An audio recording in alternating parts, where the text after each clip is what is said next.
ಬರ್ತಿದ್ದಾಗೆ ನೋಡಿ ಏನೋ ಒಂದು ಪೂಜೆ ಏನೋ ಮಾಡ್ತೀವಿ ಅಂತಂದ್ರೆ ಅಲ್ಲಿ ಪಾಸಿಟಿವ್ ಆಗಿ ನಮ್ಗೆ ಏನ್ ಕಾಣುತ್ತೆ ಹೇಳಿ, ಯಾರಾದ್ರೂ ನಗು ಮುಖದಲ್ಲಿ ಮಾತಾಡಿದ್ರೆ ಅಲ್ವಾ ಅದೊಂಥರ ತುಂಬಾ ವಾವ್ ಅಂತ ಅನ್ಸೋದು.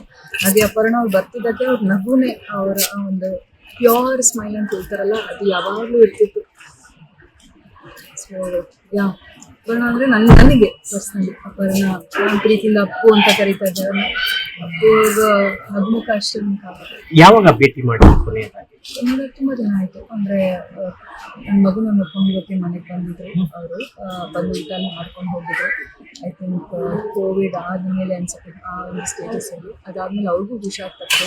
ನಾನು ನನ್ನ ಮಗು ಭೇಟಿನೇ ಮಾಡಿ ಬೆಂಗಳೂರಲ್ಲೇ ಇದ್ವಿ, ಬಟ್ ನನಗೆ ಭೇಟಿ ಮಾಡೋಕ್ಕೆ ನನಗೆ ಅವಕಾಶ ಸಿಗ್ಲಿಲ್ಲ. ಮೇಡಮ್, ಅವ್ರಿಗೆ ಈ ತರದೊಂದು ಕ್ಯಾನ್ಸರ್ ಇರುತ್ತೆ, ಯಾರಿಗೂ ಆಶ್ಚರ್ಯ.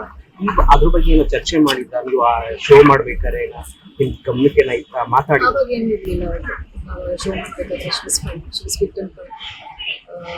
ಈಗ ಆಕ್ಚುಲಿ ಈಗ ಒಂದು ರೀಸೆಂಟ್ ಒಂದು 2 ವರ್ಷದಿಂದ ಅಂತ ಅವರ ಹಸ್ಬೆಂಡ್ ಹೇಳಿದ್ರು. ಬೇರೆ ಕಡೆಯಿಂದ ವಿಷಯಗಳು ಬರ್ತಿತ್ತು ನಮ್ಗೆ, ಏನೋ ಒಂದು ಆಗಿದೆ ಅಂತ. ಆದ್ರೆ ಸಡನ್ ಆಗಿ ಯಾರೋ ನಮ್ಗೆ ಆಗ್ತಿರಿದ್ರೆ ಅವ್ರು ಫೋನ್ ಮಾಡಿ ಹೌದಾ ನಿಜ, ನಿಮ್ಗೆ ಈ ಥರ ಕಾಯಿಲೆ ನಾನು ಕೇಳಿ ತುಂಬಾ ಚೆನ್ನಾಗಿ ಅನ್ಸಲ್ಲ ಅದು. ಸೊ ಹಾಗಾಗಿ ನಾನು ಏನು ಕೇಳಿರ್ಲಿಲ್ಲ ಅವ್ರನ್ನ.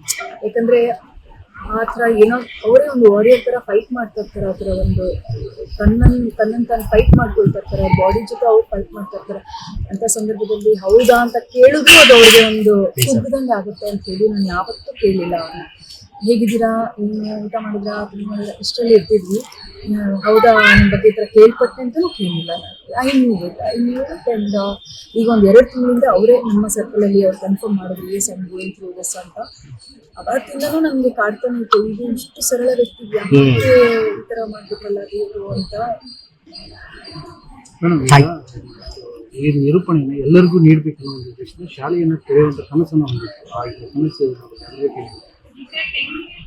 ಅವರೇ ಒಂದು ಜ್ಞಾನ ಭಂಡಾರ ಅಲ್ವಾ ನಿರೂಪಕರು. ಅದು ನಿಮ್ಮೆಲ್ಲರಿಗೂ ಅನಿಸಿರುತ್ತೆ. ಈಗ ನಿರೂಪಣೆ ಬರಬೇಕು ಅಂತಂದ್ರೆ ಒನ್ ಆ್ಯಂಡ್ ಓನ್ಲಿ ಅಪರ್ಣ ಅವರೇ.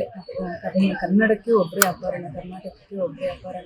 ಯಾರೇ ನಿರೂಪಕರು ಇವಾಗಲ್ಲ, ನೆಕ್ಸ್ಟ್ ಎಷ್ಟೇ ಜನ್ಮಗಳು ಬಂದರೂ, ನೆಕ್ಸ್ಟ್ ಎಷ್ಟೇ ಜನ್ರೇಷನ್ ಬಂದರೂ ಅವ್ರಿಗೆ ಒಂದು ದೊಡ್ಡ ಮಾದರಿ ಅಪರ್ಣ ಒಬ್ಬರೇ. ಅವ್ರ ಥರ ನಿರೂಪಣೆ ಮಾಡಬೇಕು ಅಂತ ಎಸ್ ಆ ಥರ ಕನಸು ಇತ್ತು.